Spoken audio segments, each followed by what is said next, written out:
Oi, Wilson, tudo bom? Boa noite. Boa noite, Maria.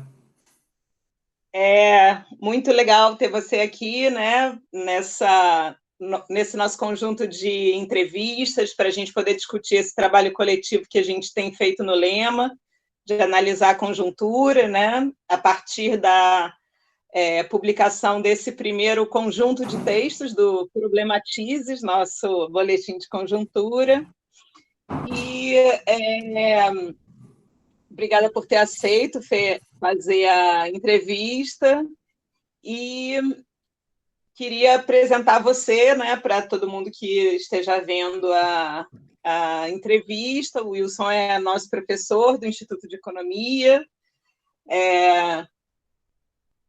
Lá ele trabalha com a gente como pesquisador no Laboratório de Estudos Marxistas, é um autor de pensamento social brasileiro e de história econômica, né? Então, uma pessoa que tem contribuído muito aí no nosso processo de formação coletiva do entendimento da realidade brasileira.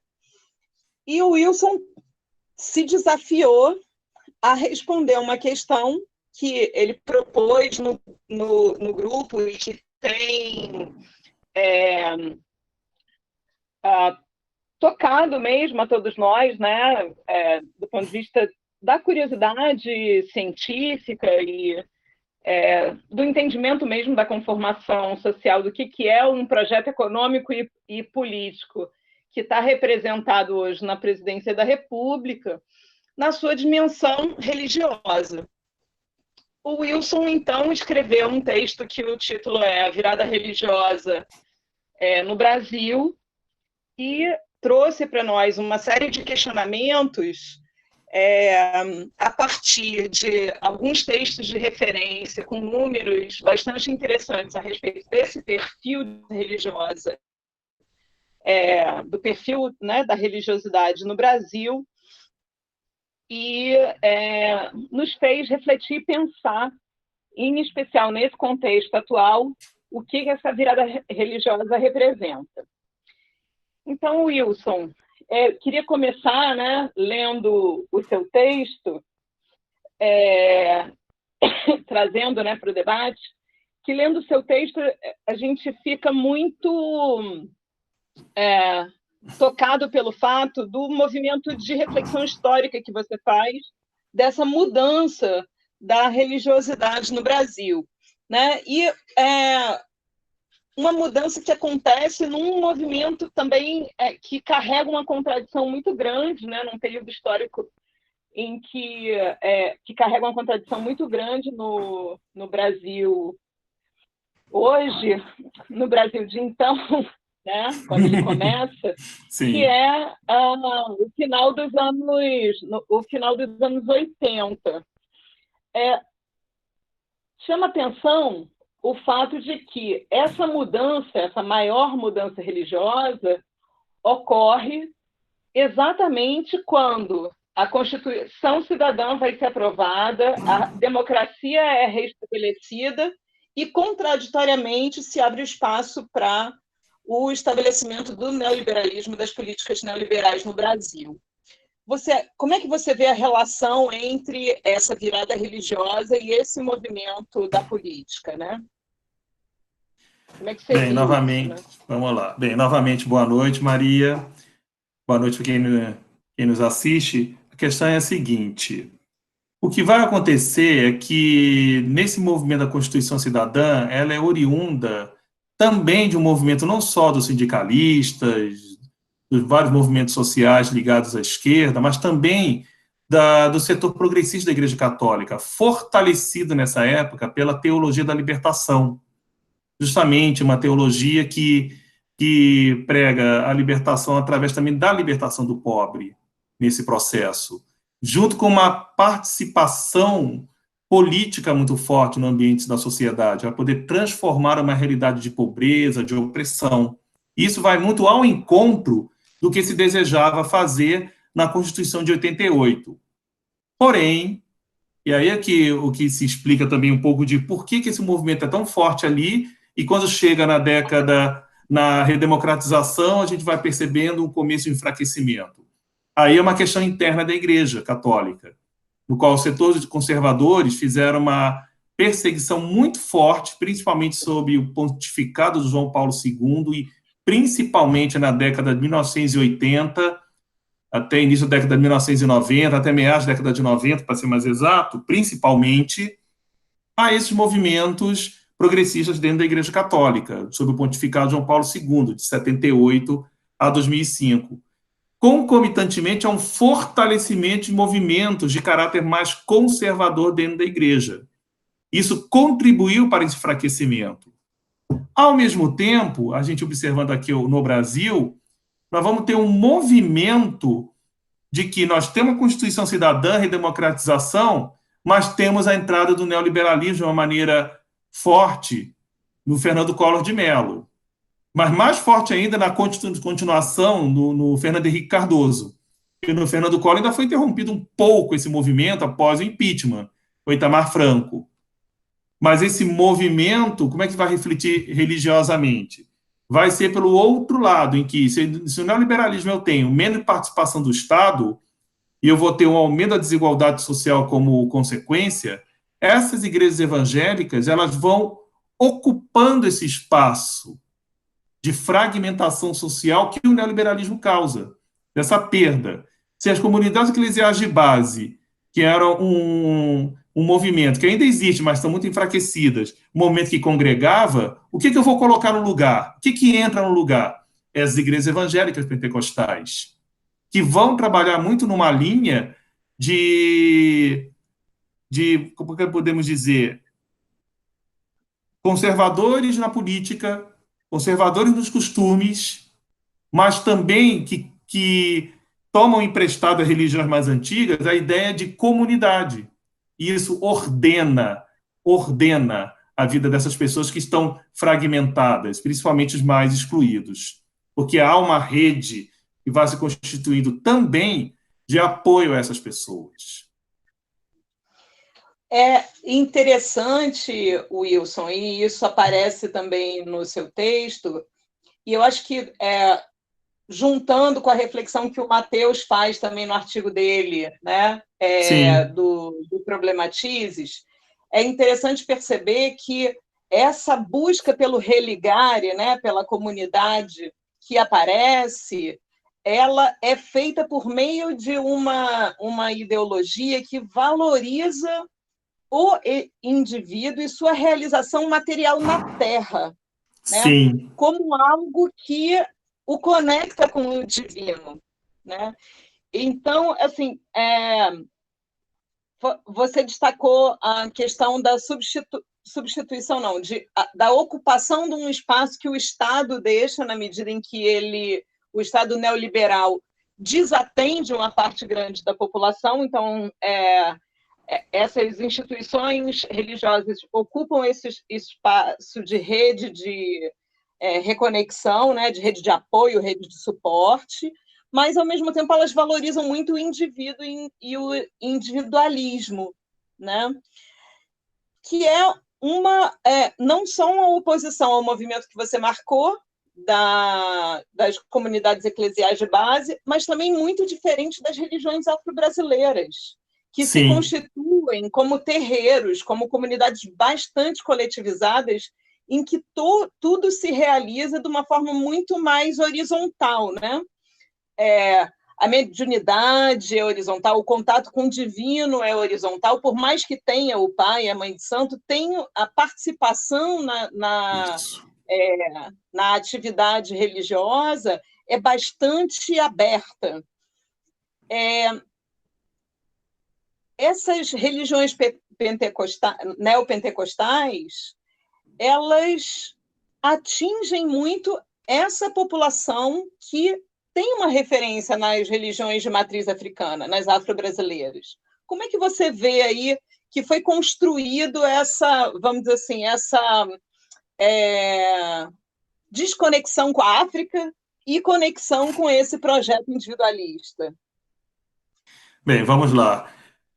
O que vale ressaltar, a partir do que eu falei agora anteriormente, a comunidade eclesiástica de base trabalhava muito com o esquema da a comunidade, o povo. Isso se refletia até nas próprias músicas cantadas nas liturgias, nos encontros. Era muito comum a gente observar os seguintes nomes e pronomes: nós, comunidade, povo unido. É só procurar as músicas ligados à teologia da libertação, que é muito forte. O nós, a comunidade, o povo unido, libertação, etc. Agora, vai para movimentos mais conservadores, não só dentro da Igreja Católica como fora, vai ser eu, meu Deus, você me faz bem. É muito eu. Dificilmente encontro um nós, se encontrar vai ser muito raro.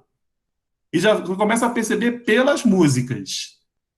E aí, quando vem o neoliberalismo com essa ideia do sucesso individual, onde é que os neopentecostais pegam? Por que o nome neo, né, que isso é importante também colocar?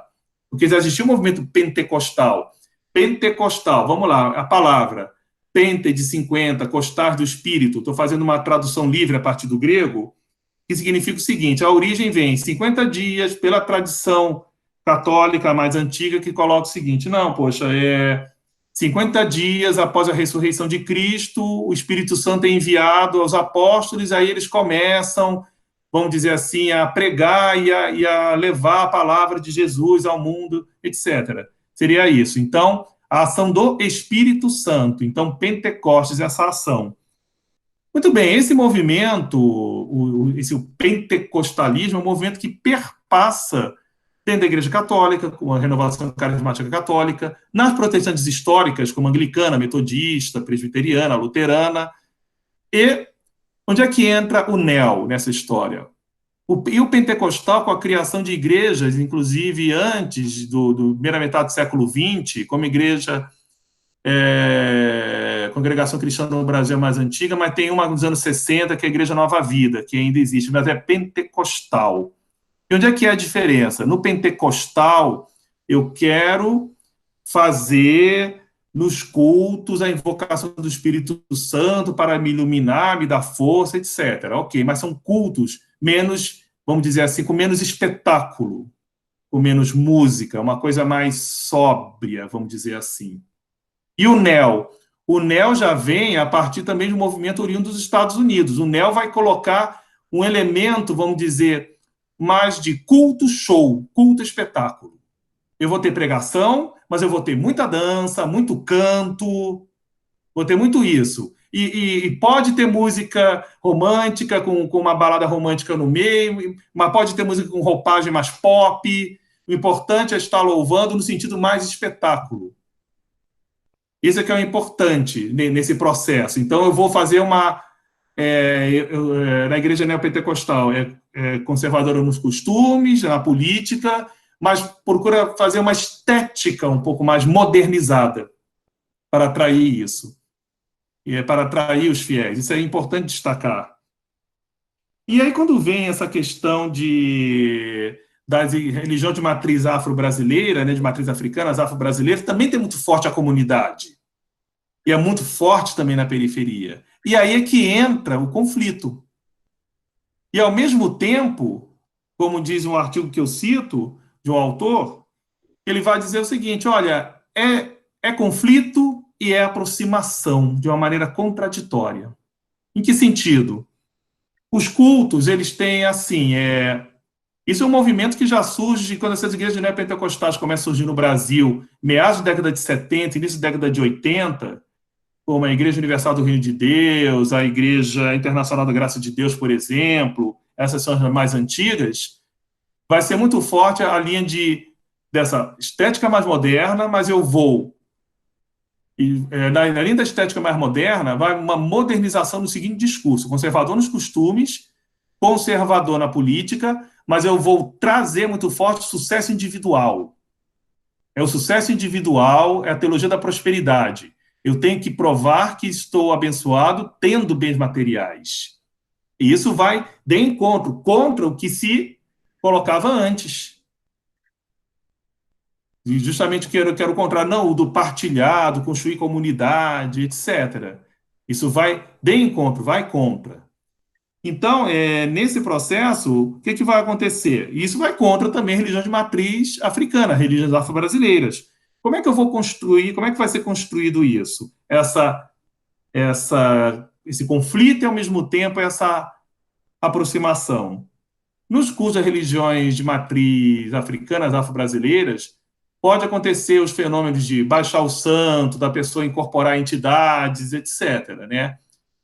Para os neopentecostais, a visão vai ser a seguinte: incorporar essas entidades é incorporar o diabo. Então, eles vão fazer, segundo esses pastores e líderes dessas igrejas, exorcismos para tirar essa má influência. Ah, mas aí alguns vão dizer, puxa, mas nesses cultos, às vezes a pessoa começa a dançar, entrar quase que num transe e tudo. Que os pastores vão dizer? Não, aí tudo bem, eu não estou fazendo exorcismo, ele está invocando o Espírito Santo, está tudo bem. Aí é que está um pouco da aproximação contraditória. Olha, até é uma coisa que critica tanto, mas olha, mas a pessoa pode até estar lá num transe, não tem problema, é o Espírito Santo agindo. Se No não está seu vendo artigo, isso, pode dizer, no, Maria.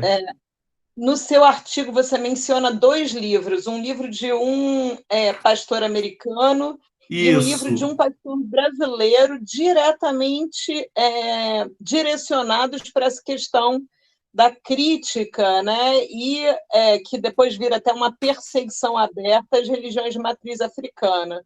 Como é Isso. que isso se deu? Bem, a primeira, vamos dizer que o pioneiro, como eu coloco no artigo, foi de um pastor da Igreja Nova Vida, um norte-americano, em que ele vê isso como algo negativo, levado como, na verdade, uma religião que disfarça que é ligada ao demônio e que tem que ser combatida. E aí os adeptos dessa religião, na época, o Edir Macedo, que era da Nova Vida, e o Romildo Soares, o R.R. Soares, eram dessa igreja. Eles saem da Nova Vida e vão, primeiro, fundar a Igreja Universal, depois o R.R. Soares sai e funda a sua igreja. Eles vão, influenciados e pelo que viveram na Igreja Nova Vida, também continuar com essa perseguição. Mas quem vai fazer isso de uma maneira mais forte? É o Edir Macedo na Igreja Universal. Tanto que, quando ele funda a igreja, o Macedo, em 76, se não me engano, e em 88 ele leva esse combate com mais força, não só nos cultos, mas também lançando um livro, né? O livro, influenciado até pelo livro anterior do pastor, do Robert McAllister, que ele colocava, né? O livro de 68 era Mãe de Santo, tá? E o livro do Edir Macedo, Orixás, Caboclos e Guias. Deuses ou demônios? Bem, mais uma pergunta retórica.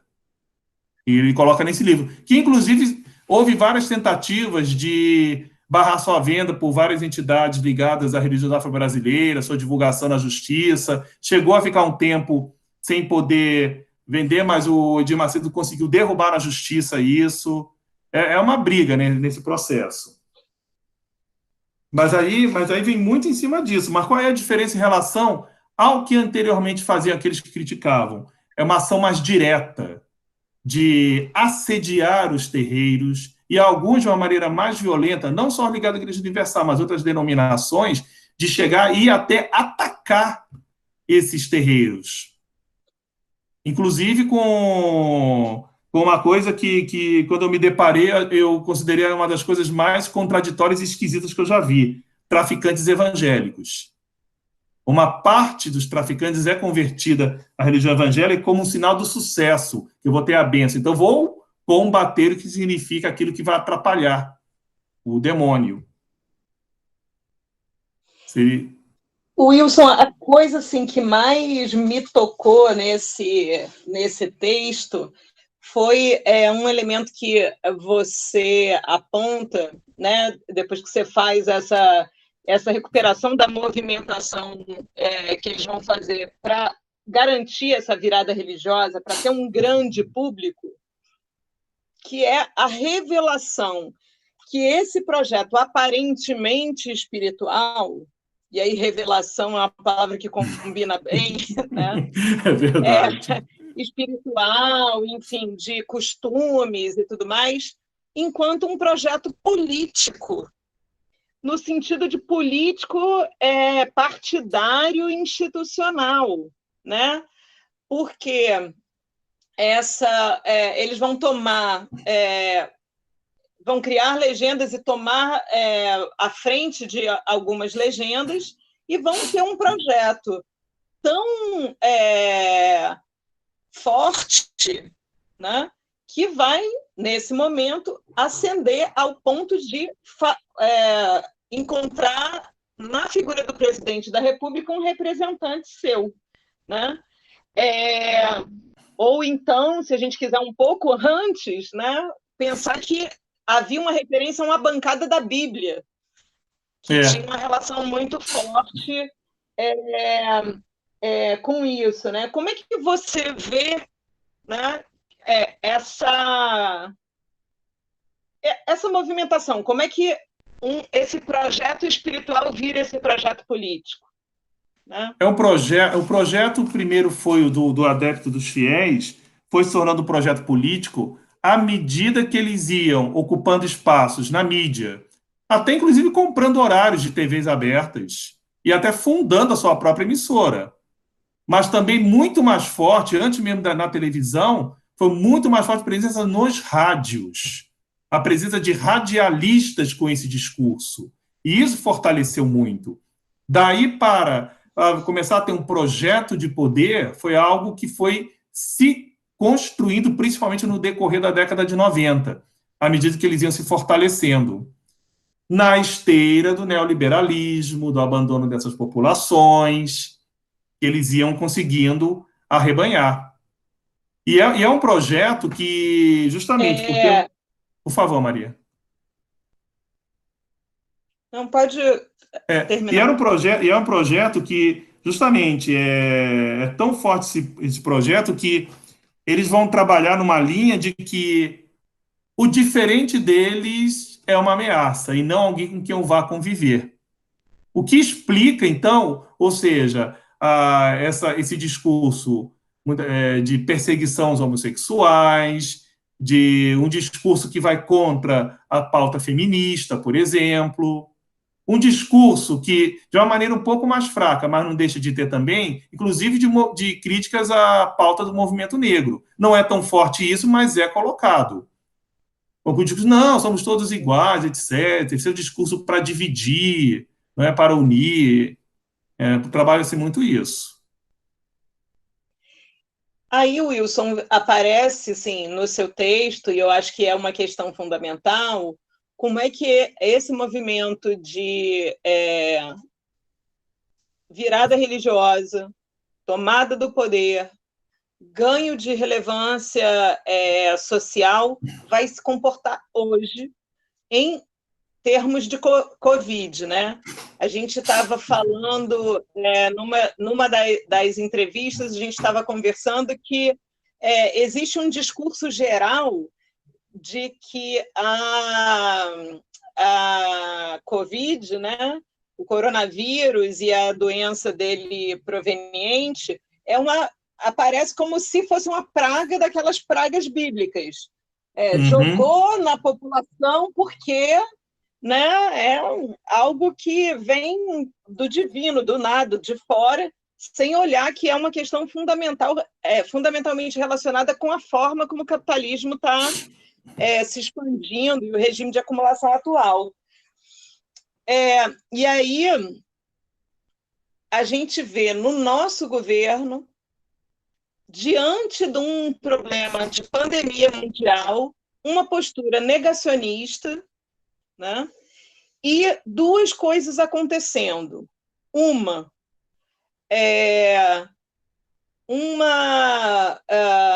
resistência, né? Essa resistência do governo, ela também aparece em uma série de igrejas das denominações pentecostais que querem manter os seus cultos no início do processo, né? E depois a gente vê que, com os limites que obviamente são postos a essa questão, também tem um movimento, até porque o presidente se identifica com esse setor do ponto de vista religioso e permanece com essa visão negacionista e a valorização, né, da importância da economia acima da importância das vidas humanas, de grupos evangélicos que vão dizer, olha só, nem todos os evangélicos pensam assim, certo? Então, como é que você considera que essa virada religiosa, que esse movimento, né, fica afetado por essa pandemia hoje? Como é que estão essas coisas? Bem, vamos lá. Por um lado, qual é a reação de alguns líderes, né? Nós tivemos de tudo um pouco, tá? Tivemos os que brigaram fortemente para ter os cultos, como, por exemplo, o Silas Malafaia, do Vitória em Cristo, e falou que ia até na justiça, o que fosse, para poder manter os cultos. Isso foi uma das posturas. Uma outra postura, um pouco mais, vamos dizer, tentando conciliar, foi a do R.R. Soares, da Igreja Internacional da Graça de Deus, né? Não tem problema, a gente faz os cultos eletrônicos, mas para manter a nossa estrutura, a gente pode pedir um depósito em conta, boleto, etc, etc. Ok, né? Uma coisa meio que menos negacionista e mais para tentar manter um tom um pouco mais conciliatório, né?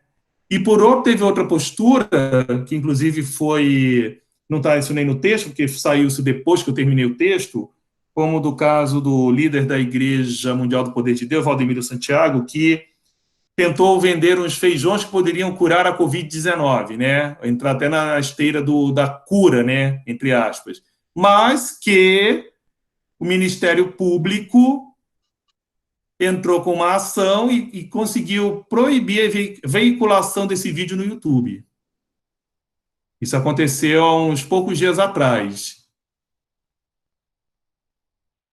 Então, essas foram as posturas de líderes. Agora, dentro dos próprios evangélicos, neopentecostais, existe alguma unanimidade em relação ao negacionismo?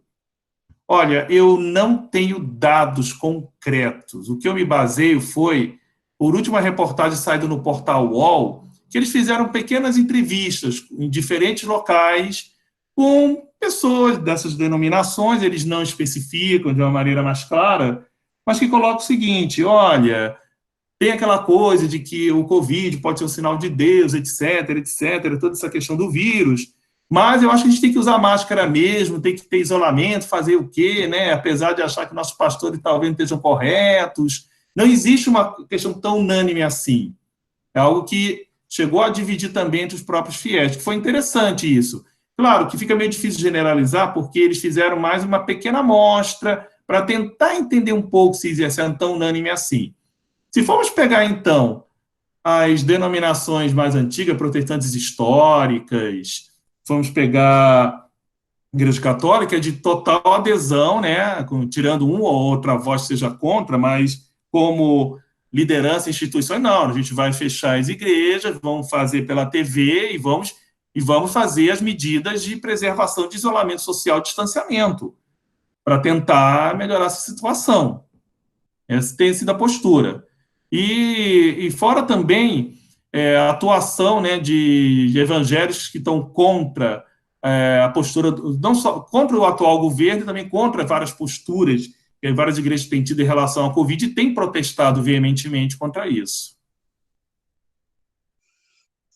Poxa, Wilson, olha, é muito impressionante você, que é economista, por mais que você tenha passado ali pelas sociologias e ciências políticas, se dispor a fazer essa reflexão, essa pesquisa, para a gente foi super importante para entender um pouco mais, né, alguns dos elementos, né, das nuances do que a gente está vivendo hoje passa por essa dimensão de como a gente se organiza para, no campo da produção da vida material, também tem a ver com como a gente se sente confortável, como a gente se relaciona com o outro, e isso tem um elemento de religiosidade, de moralidade, enfim, da forma como a gente se relaciona com os outros seres humanos, como a gente entende que a comunidade se forma, né? Então, a gente fica muito feliz de ver um economista que se dispõe a fazer essa reflexão. Aí eu queria aproveitar uma questão que eu acho que é interessante, se você pudesse fechar com ela, é a seguinte: por que esse processo todo que você descreveu, e aí a gente destacando a perseguição religiosa às igrejas, às religiões de matriz africana, destacando essa valorização do individualismo, esse projeto político que tem uma relação fortíssima com o movimento da ampliação do neoliberalismo.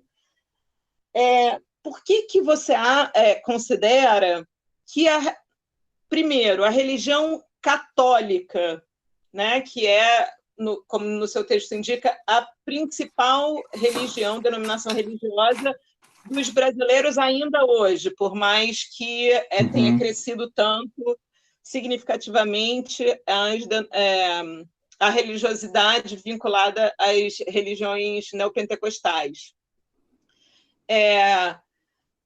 Não foi tão atacada, né, como foram as de matriz africana, de um lado, e por que ela perde esse espaço? Se uma das principais figuras, né, da construção do período democrático, da construção, né, da base que vai gerar as discussões que vão resultar na Constituição Cidadã, foram as comunidades eclesiais de base, né? Como é que você acha que essas coisas se juntam?